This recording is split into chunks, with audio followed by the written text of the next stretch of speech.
I am here at the Shard Keep to fulfill my obligation to the one who saved my life. Once, I was a soldier in the skirmish wars. I left behind my life as a soldier. I had no family left and no possessions to speak of. My horse, my armor, and my pride are all I carry with me to the keep. I vow to stay until relieved and study the books and scrolls. I wanted to find out why the Shard Keep needed a watcher. As I entered the keep, I remembered waking up there all those years ago. Now, as it was then, the room is empty and barren. As I can see the light coming from the chapel again. As I entered the chapel, I could see the brazier on top of the altar at the head of the church still burning. The older man I had met before slumped against the Ader with his back to the flame. His head hung low, but there was a scroll still lying in his hands. I began searching the area around the altar for any signs of history, instructions, or anything else that might help me understand why it was so important to watch the flame, or how I should proceed now that I was here. As a last effort, I pulled the scroll from the hands of the older man.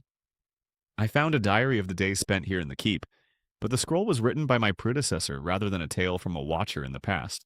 Unrolling the scroll to the beginning, I found the first entry to mirror what I was experiencing. I sat next to the older man and began to read, slowly understanding what I would find in the keep. The storeroom has been replenished with food, water, and other supplies. The barracks with surprisingly comfortable beds and wardrobes, full of what seems to be the uniform of the watchers.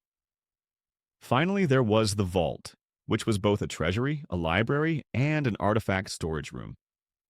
About 20 days into the diary, the old watcher told of finding the first of the histories of the keep. It stated that it would be best that the new watcher should see it on their own. It seemed like a good place to stop reading and roam the keep. There may also be a crypt in which I should place the past watcher. Leaving the chapel via the side door, I found myself in a great hall. The ceiling reached to the top of the entire keep.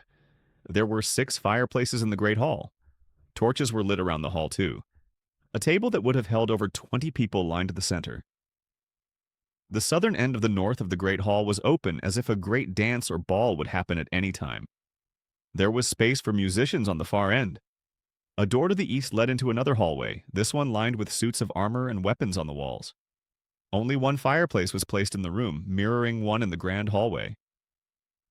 Off the smaller hallway was a circular stairway that led to the vault, holding all of the scrolls and records of the Shard Keep. The barracks and storeroom were in the same room.